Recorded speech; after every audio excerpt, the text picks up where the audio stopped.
Hey everybody, I'm Zac. And I'm Jesse. And you're watching In Depth. On Now You Know.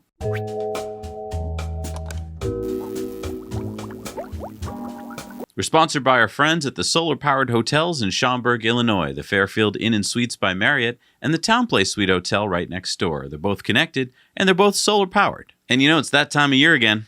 Time to switch to the winter tires. No, I'm talking about our friends at Climate Exchange. Oh, right. They're running their raffle to win a Tesla? Yep. It's their 5th annual Climate Exchange Tesla raffle, and I don't think you'll find a raffle with better odds of winning. So what can you win? It's your choice. You can choose a Model X, a Model S, a Model Y, or a Model 3. But I guess you only get the base model, though, right? No, you get the fully maxed out performance model with the wheels and color of your choice and full self-driving. We're talking a max $125,000 value. But you're going to... No. I know what you're going to say. They will pay the taxes if you win. So it's not like if you win, you have to pay $60,000 in taxes for the thing you won. They've got you covered. And even if you don't win the grand prize, there are still 4 other cash prizes. And there are only 4,000 tickets being sold, so you have way better odds of winning than playing, say, Megabucks. And you're supporting the nonprofit Climate Exchange with their mission to educate and advocate for our transition to a low-carbon economy. Ticket sales end February 24th, so enter now before they sell out. All right, so this is the Q3 2020 earnings report, and it is Tesla's best quarter ever. And yet, it's just so boring. Like, you'd expect for the best quarter ever that everyone would just be like, wow, it's the best quarter ever. And everyone's like, yeah, we kind of expected this. This was all expected. We expected this. I'm psyched. But I'm psyched too. I mean, for so long, we were sitting here, every earnings call being like, oh my gosh. How much money did they lose? Oh, is it going to be bad? Is it going to be good? And now we're like, yeah, they're probably going to be profitable. The question is just how much. And, you know, it's nice when it's like a record quarter, but we're like, yeah, whatever. Yeah. Let's get into it. But before we do, let's talk about say.com. So in today's call, a lot of the questions from retail and institutional investors came from say.com. And I know a lot of you are like, what are you talking about? Now, this isn't an advertisement for Say or anything, but if you have shares in Tesla and you want to be able to either ask questions or upvote questions, go over to say.com, register your shares, and then you will be able to do that. So every quarter, the Tesla bears always say, the only reason you're profitable is because they have regulatory credits. Right. This was the most popular Tesla bear argument last quarter when Tesla came out with their 4th consecutive quarter of profitability. This is now their 5th consecutive quarter of profitability. And yeah, the main thing is going to be, well, it's the regulatory credits. If you didn't have those, look, I can do math. Subtraction. But here's the thing. The regulatory credits, although good at $397 million, were actually slightly down from the last quarter of $428 million. But the automotive margins went up from 25.4% last quarter to 27.7% margins this quarter. So those margins for a car, you know, 27%, that's kind of normal? That's insane. What's That's insanely good. What's Ford doing in terms of Ford's not a good example because they don't usually make money on the cars they sell. But normally a profitable company would be making about 5% margins on their cars. And they're making 27.7%. Yeah. And regulatory credits are down. So that argument of like, well, it's only because of regulatory credits, that argument doesn't really stand anymore because the regulatory credits went down and the margins went up. You would have expected them to travel in the same direction, and yet they went in the opposite direction. Here's another one where it seems like it should be opposite of what it is. Tesla spent $2.4 billion on new production capacity, service centers, supercharging locations, and other capital investments, yet they generated over $1.9 billion in free cash flow, the most ever. Okay, but they also had a $5.9 billion increase in cash. I know that we haven't gotten to their profit yet, but I mean, $1.9 billion in free cash flow, and then plus the profit. What else can you add to get to this $5.9 billion increase in cash? Well, you're forgetting that there was a capital raise last quarter. So they sold stock and they raised $5 billion in cash. Wow. And now Tesla is sitting with $14.5 billion in cash. Yep. And let's talk about revenue. Revenue was up 39% year over year. So they had $8.77 billion in revenue in Q3, the most ever. So that's just from selling Teslas? No, they sold other things. They have an energy department. Don't forget. That's true. We'll get to that in a second. But let's keep in mind here that this $809 million in income from operations also includes the fact that they had to pay Elon. Well, doesn't Elon get paid like $1 a year or something? He used to.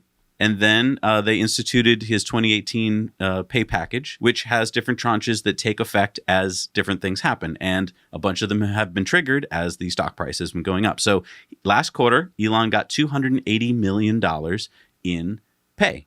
Not cash pay, stock pay. But you have to put it on the financial balance sheet. So last quarter, even though they had to pay him $280 million in stock, they still had $809 million in income from operations. Wow. So good for Elon. He gets $290 million in stock. So I guess tomorrow he's going to sell all those shares and be rich. He can't sell those shares for 5 years. He's locked in. For 5 years. Yeah. I mean, part of me wants to go like, oh, poor Elon. But I mean, the more I'm thinking about it, you want to hold those shares. You're going to want to hold those shares. It's like, oh no, I have to hold on to this very profitable company for 5 years, starting at $290 million in stock. Right. He already owns more than that, obviously. But that's nice for him. Nice problem to have. But now Tesla must have really hurt having to, shell out that kind of money. Well, that was the fear going into the quarter, was that maybe they wouldn't even be profitable if they had less regulatory credits and had to pay Elon this big payout. Turns out, best profit ever. And let's look and see how they did that. So there was a 60% year-over-year production increase on the Model 3 and Y. Now, Tesla doesn't break out the sales of the 3 and Y exactly, so we don't know granularly exactly what they are, but that's just amazing. And to put some actual numbers on it, they produced 79,000 in Q3 of 2019 and 128,000 cars just a year later in Q3 of 2020. Wow. And again, a lot of that is helped by the Model Y, but still, that's fantastic. Yeah. But you asked earlier about, did they make all their money from the sales of cars? Nope. They also sold a lot of other things in the energy division. Solar. Let's take a look at this. Solar megawatt deployed went up 111% Q over Q, 33% year over year. It's still very down from the heyday, I would say, of, say, Solar City. Yep.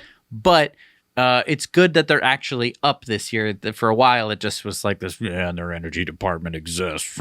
Exactly. And this could actually be Solar Roof that we're starting to see here, because they actually have been deploying Solar Roof. Yep. And in their quarterly report, they reported that they're onboarding hundreds of electricians and roofers. Then the other part of the energy department is storage. So storage megawatt hours deployed is up 81% quarter over quarter, 59% year over year. That includes things like the Megapack, which is kicking in, and the production at Giga Nevada more than doubled in Q3. And to put some actual dollar numbers on that, energy generation went up $200 million quarter over quarter to $579 million in Q3. So a lot of that profit you just talked about is coming from this. Wow. So that's a good thing that they have this energy department. Exactly. Then. The thing that no one ever talks about. Also talked about in the quarterly letter was that in Shanghai, Tesla has increased Model 3 capacity to 250,000, up from 150,000 in a year. And as we talked about in Tesla Time News last week, Tesla was able to reduce the price of all of their lineup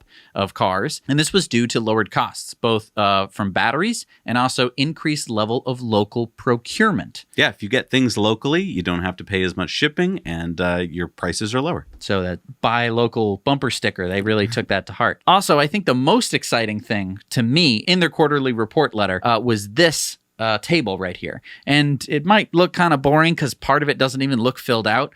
That's the exciting part. Mm-hmm. You'll see that right now, only Fremont and Shanghai those are the only factories producing any cars. Yep.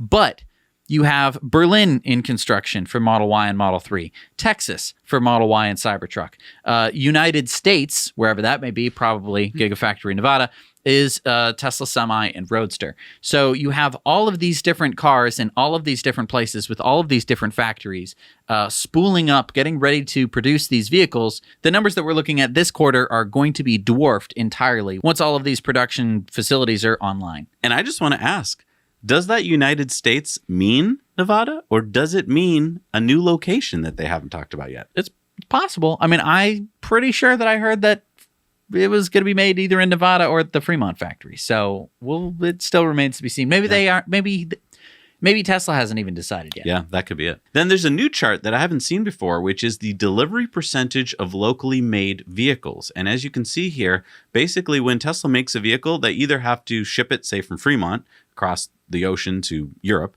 or they can produce it locally if it's being sold in the United States.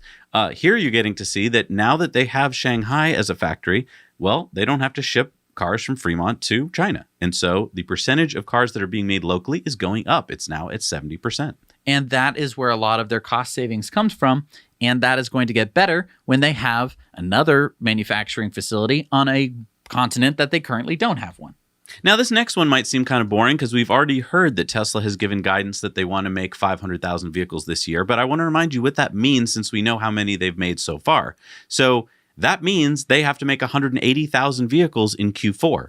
And if you look at the chart here, you'll see that that is more than they've ever made in a quarter. And so you might say, like, that's maybe impossible, but that means that they're still pretty certain, and we're in Q4, that they can do it. Yeah, I think that this is going to come from Shanghai Model Y spooling up and also Model Y in the United States continuing to ramp up. I think that they can hit this 500,000. Even if they don't, even if they're off by, 5,000 cars or whatever, it's amazing how much growth this is. Okay, so what is their profit? What was it? So you mean the GAAP net profit? Yes. That's the number kind of everyone goes to because that's actual net profit, and that is $331 million. And the reason that that's kind of deceiving is you could be like, well, they only made $300 million, but yet their cash in the bank went up by $5.9 billion. Exactly. They were busy spending money on stuff. You have to remember they're building factories, paying down loans, all that kind of stuff, and yet they're still profitable. So this is no longer that startup argument of well, they're just burning through cash. No, they're making cash now. They're a cash-making operation. Right. Not only are they profitable from the operation standpoint, but they're also bringing in cash from lots of different other places, including the stock market, because their stock price is so high because, well, they've kind of proven themselves. They've really shown quarter after quarter, this is their fifth quarter of profitability, that their stock price should be, I'm saying, where it is or higher. And the good news is that instead of now saying, well, we have guidance coming up of things that are going wrong, blah, blah, their guidance is good. Let's look at this. In their earnings report, they talked about that they're currently building the Model Y capacity at Shanghai. So that's on track. Berlin and Texas are remaining on track to start deliveries from each location in 2021. So next year, we're going to be looking at all cylinders firing, and Semi deliveries will begin in 2021. So even though it's been pushed back a little bit, now we're hearing that 2021 seems to be a firm date. Right, but no cylinders are going to be firing. Exactly. I shouldn't have used that analogy. It's an old analogy now. It is. It's like the horse analogy. There are cylinders, but they're not firing. I'm talking about these cylinders. Oh, okay, the batteries. The battery cylinders. And we got some Battery Day highlights in the earnings report too. And so this is if you needed a cheat sheet for Battery Day, this could be it.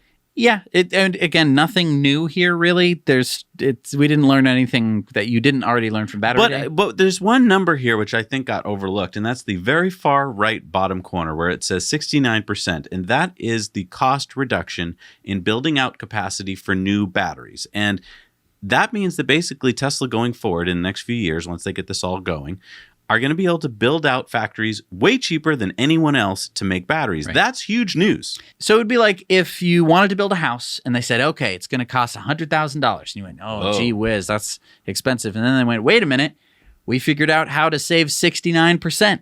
And you go, what? And then we're like, yeah, now it's only going to cost $31,000 to build your house. And you're like, but that's so much less than I was prices are expecting. Supposed to go up over time. They found a way to cut them. Right. So then we got to the opening remarks from Elon and Zach Kirkhorn, the CFO. And one interesting thing I thought I heard from Zach was that they've revised up their CapEx for next year. They're going to be spending $2 to $2.5 billion. And mainly, he said, that's going to be building battery factories. Which is something that Tesla and pretty much every car company desperately needs.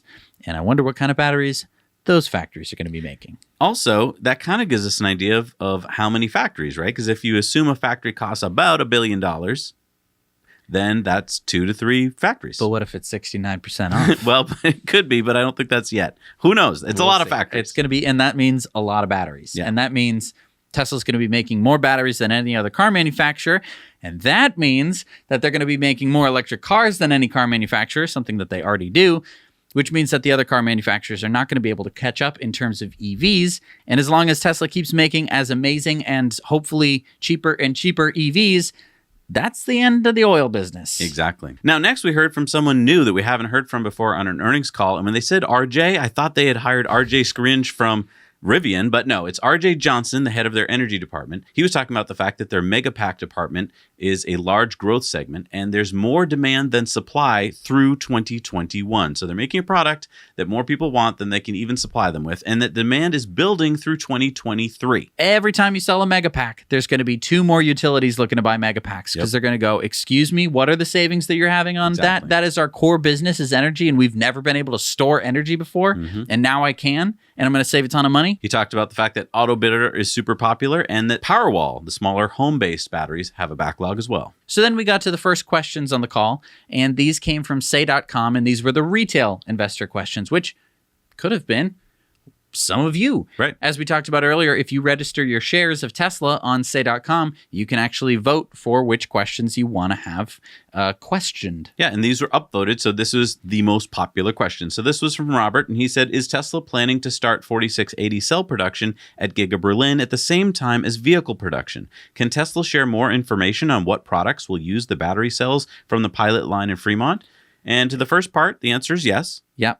And then they kind of just talked around the question, and we didn't really get to hear most of it. So it sounds like they are going to do 4680 cell production in Berlin. Yeah, that's all like I said before, those will go into the Model Y.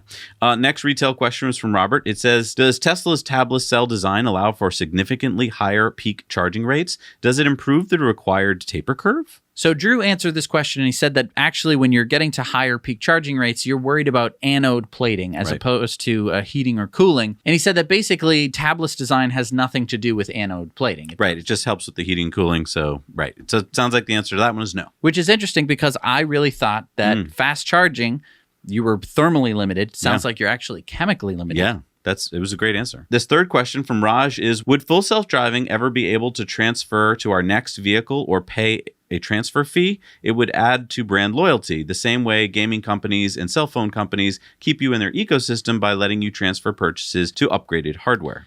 I don't know what gaming companies, I mean, have you seen how many releases of Skyrim there's been? Basically, it sounded like the answer is no. They said, we'll give it some thought. Right. This has been something that's been talked about a lot. You buy full self-driving. It is a software feature. If I were to buy Age of Empires 2, the box set on compact disc, right? I could still go and install it in whatever computer I owned, and maybe I would have a limited number of licenses, but maybe I could transfer the licenses. It's something that has been commonly accepted in software. But for Tesla, when you buy full self-driving for one car, it stays with the car, and then it disappears after you sell the car. So it's only when you own the car. It's only for your ownership, and then you can't transfer that to the next vehicle. It definitely doesn't do Tesla any favors to do this. I agree, the brand loyalty aspect, but I think that they don't have to do this. It doesn't sound like they are. And they won't. Retail question number 4 from Amit says, what are the remaining constraints to be solved for solar roof installations to ramp significantly? And then RJ, I think, answered this saying the biggest constraint is getting enough installers. And that basically material flow on the job site is another constraint. They want to make sure that the right packaging and the right parts are there for when the installers need them. And they've been learning a lot from third-party roofers. And Elon came back on and said, this is a killer product that will become obvious next year. I'm not sure what was meant by that. Is like that enough people will just start to talk about it? I think that it's going to start to gain some visibility, because right now there are so few solar roofs in the world, and it hasn't been talked about anywhere on the internet except for here and in other places where people just want to talk about it.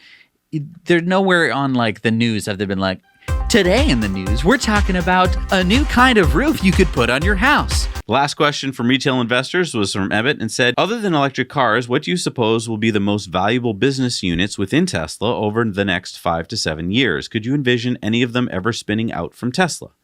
And Elon made a good point here. He said other automakers don't own their sales and service. Tesla built out their own over 40 countries, which is kind of amazing if you think about it, because other car companies just don't own any of that. Right. And they don't have to worry about it. It just kind of happens naturally and it'll just come and it'll go, and they don't have any control over it, but they also are losing money to those dealers. Right. And then he pointed out something that I hadn't really thought much about, which is that they're not dependent on enterprise software. What is he talking about? Tesla writes all of their software. And you might be saying, oh, I knew that. The car has its own software. No. All their internal software of Tesla is proprietary software that Tesla made. They aren't going to Slack or Salesforce and being like, oh, Salesforce, how much would it be to get all of Tesla onto your platform? Well, let's see. We'll do it per employee. So you have how many employees? About 40,000 of them. Okay, so 40,000 times this figure here, that's what you'll be paying every month. Oh, Tesla doesn't have to worry about any of that. They also don't have to worry about the friction that happens when you have this external supplier of your software having to deal with a very fast-moving company. All of that is in-house. All of that can be taken care of so much easier, so much faster, so much cheaper. Then Elon went on to just kind of list off all of their startups. The insurance startup, which he said could basically be 30% of the value of the automotive industry. I don't know where he got that number.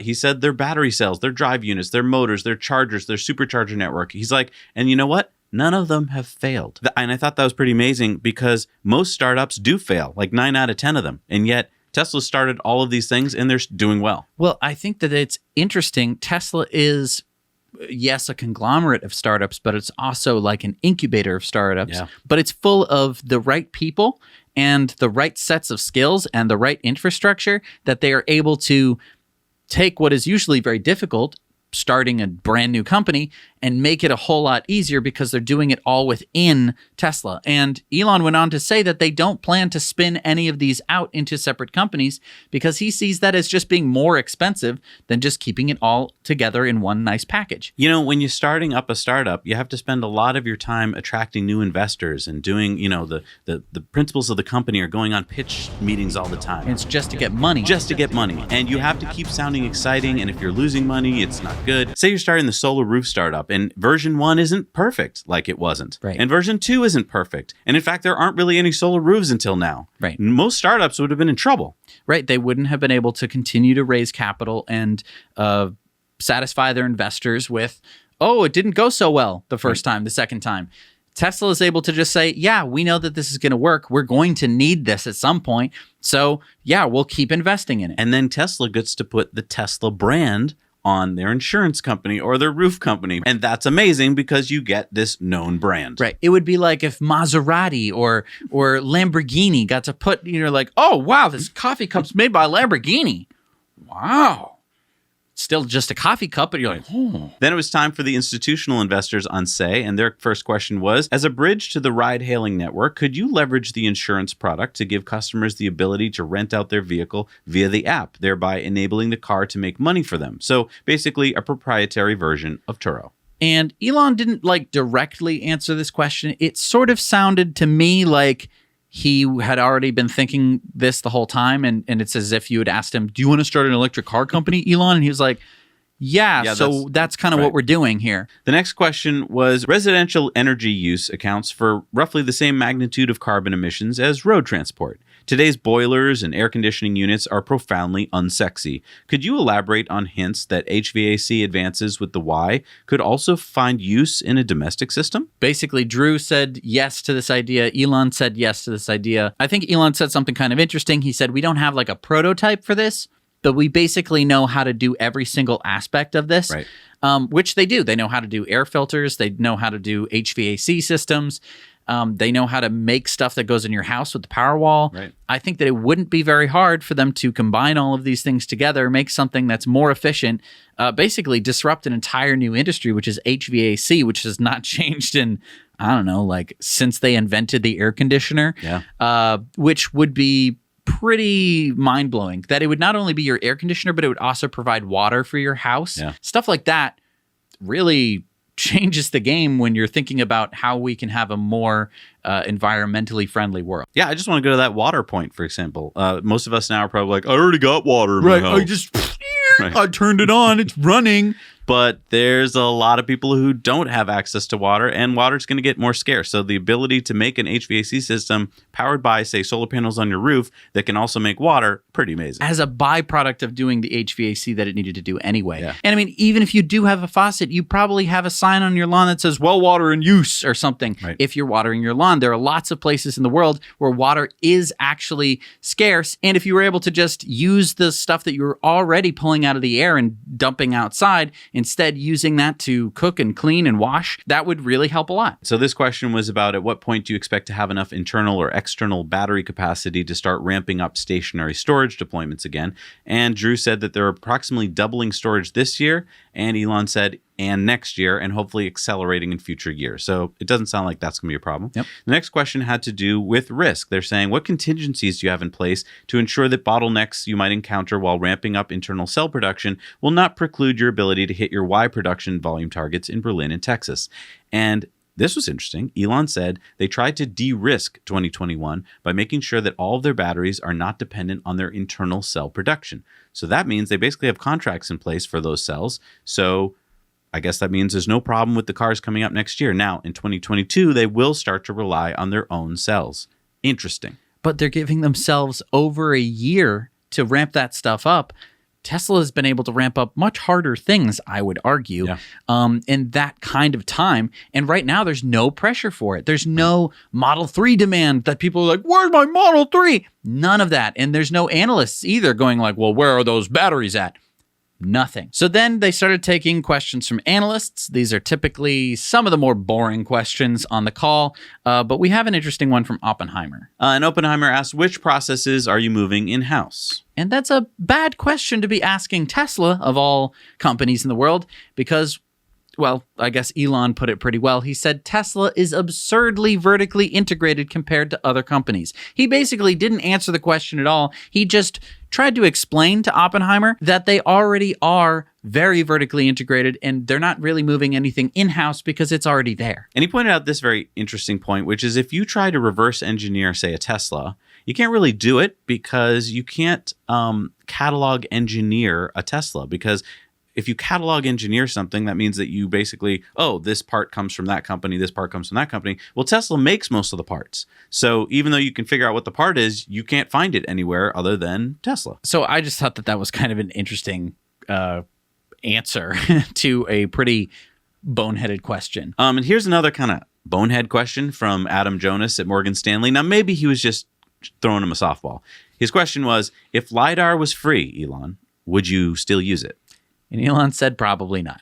It was one of the quickest questions, which was nice and just a weird one that you would have to ask. And then he asked follow-up, what advice would you give to Jeff Bezos for making electric transport, like he is with the electric vans that they're making at Rivian? And Elon said that you basically just need to focus on autonomous driving. He said that if you can focus on vision and solve for passive optical, that you're all set, which is... It's like I think it's like the secret sauce of autonomy. I guess so. I mean, it's weird that he would just freely hand that over to Jeff Bezos, but he was asked a question, and I guess he was determined to answer it. Then there's this interesting question from New Street Research, and they said, we haven't really heard much about the Cybertruck lately. What's going on with that? And Elon let it slip that he's been in the design studio as recently as last Friday, and that they're working on improvements to the Cybertruck. He said they want to do what they always do, which is come out with a better delivered car than what was unveiled. They're not just resting on their laurels. There's going to be more cool stuff in there. And he let it slip that he thinks that there might be some deliveries by the end of 2021. And then he said, no. Come on, dude. Come on. Give it up. And then he said, oh, but mostly in 2022. So yes, but we're number 20 on the list, dude. Okay. That's... There's a question about the Semi, and Jerome Guillen, who's the president of that department, talked about the fact that 350 kilowatts is not enough power to charge the Semi. So we're talking about mega chargers. We're talking about the chargers that are going to charge up the Semi trucks. And so right now, there's the version 2 chargers at 150 kilowatts. There's version 3 at 250 kilowatts. But version 4 or whatever at 350 is not enough, he said. So they're working with others, he said, to invent the technology, but they won't be working on it alone. They'll be working with other parties for that infrastructure. So, well, especially when we're talking about infrastructure, as soon as we start getting over close to 1 megawatt of electricity, which I think is kind of where he was going with that. Maybe it wasn't 1 megawatt, but if we do some math later on, we would probably land somewhere around there. When you get into those amounts of power that you actually need to be drawing from the grid, you're going to need some serious infrastructure. And I don't think that Tesla is necessarily ready to just like, we will build infrastructure. Like that's going to have to come directly from power stations almost. Right. And then Elon said they need about 4 to 6 times the amount of batteries that a regular vehicle needs. So I think that puts us at 400 to 600 kilowatt hours of batteries in a semi-truck. It could be as low as around 350, but I don't think it could be any lower than that. So then Baird asked a question. He said, what are the structural issues with old school OEMs, and what do you envision the world to look like in the future? And Elon kind of took this as an opportunity to dunk on all of his competition in the automotive industry. He said that basically Tesla was 10 times more vertically integrated than other car companies, and that they only have about 10% in common with other car companies because Tesla does everything themselves. Yeah, you might be saying, wait a minute, they're a car company. They're exactly like Ford or GM or Toyota. But no, most of those car companies rely on their suppliers. They basically call up, hello, can you get us an engine? Hello, can you get us some suspension? And it's, again, catalog engineering. And Elon said most companies aren't that adventurous, and that's why most of their products look the same. And so then Jeffries asked a genuinely interesting question. He said, what about the skateboard long term? This is the design of their cars. Tesla has been using pretty much exclusively this skateboard design where you have all the batteries on the bottom. And he said, your followers are also using this design. What about the skateboard design long term? And then Elon said that the skateboard is going to be obsolete long term. And you might be saying, like, well, what? That I thought that the batteries on the bottom was the whole point. He's specifically talking about what he talked about at Battery Day, which is having a structural battery pack. Because right now in, say, like the Model S, you have this structure around the battery pack, which is holding the battery pack up. As Elon talked about during Battery Day, in the Cybertruck, they're going to actually have the batteries be a structural member of the car itself. Right. And so instead of having this like luggage system for your batteries, the batteries will be a part of the car because that is a cheaper way to make cars. Right. He says exactly what you do with an aircraft. And that kind of concludes the rest of the analysts' questions. Right. I think the most important takeaways here are that the things that everyone was fearing about regulatory credits and Elon's, salary, we're going to make them unprofitable. No, they were wildly profitable 5 in a row. And I think if you're thinking at all about things like S&P 500, I got to think that the S&P 500 committee is very pleased with this and that this is going to speed up that process. I think so too. I think that, this question about regulatory credits is kind of a dumb one. It was a dumb one even last quarter because look at what Tesla's been doing. They've been pouring money into growing their company. Let's say they didn't get those regulatory credits. What could Tesla do? Pour less money into growing, and they would still be a profitable company. I also think that a lot of people look to quarter over quarter to decide about getting in. When do I get into Tesla? I think it's a pretty dumb way to look at the stock. I think you should just be putting money into the stock whenever you can because there's no end in sight. That's my long-term Tesla investor disclaimer there. Exactly. That is why this quarter's earning report, even though it was the best Tesla quarter ever, was kind of boring. It's because Tesla has made all of the hard moves that they needed to do. And this is all gravy train from here on out because they've made all of the right plays. They are like 12 chess moves ahead. It's like these other car companies are starting the chess game with half the pieces. And they're going like, why do I only have half of my pieces and I can't move them because they're not in the right positions? And why is Tesla all queens and just all over the board? How did this happen? It's because these companies have been so far behind and Tesla has just been making all the right moves, getting all the pieces in place to have quarters like this one, which I think is going to be commonplace. Actually, if you were to sum up this quarter, I would sum it up with checkmate. Yeah, it's like after checkmate. It's like you've won, and now there's more chess that happens after the checkmate, where the king just starts moving all the way down to the other end, then comes back, he gets kings, it's checkers. It's kind of like that move in chess where the chess masters all know that the game's over, but yet the other player doesn't know it yet. It's like 8 moves from ending, and you think you're still in it, but you're not. Except you're playing against a 3-year-old. Right. Like that is where Tesla is. Yeah. And people are just starting to see it. We've seen it for years now. Yeah. I mean, we were just like, oh, okay, this is the right company to be thinking about. And it's only gotten easier and easier to be like, yeah, Tesla for sure. Because there were times when people were like, Tesla's going to go bankrupt. how you can't say that with a straight face. Right. Thank you so much for watching this episode of In Depth. We come out with a new In Depth every single week on Fridays, although this week it was on a Thursday. That's right. We wanted to get it out to you as fast as possible. And we have Tesla Time News every Monday. So be sure to hit the subscribe button, hit the like button if you like this episode of In Depth, and we'll see you next week. Now you know.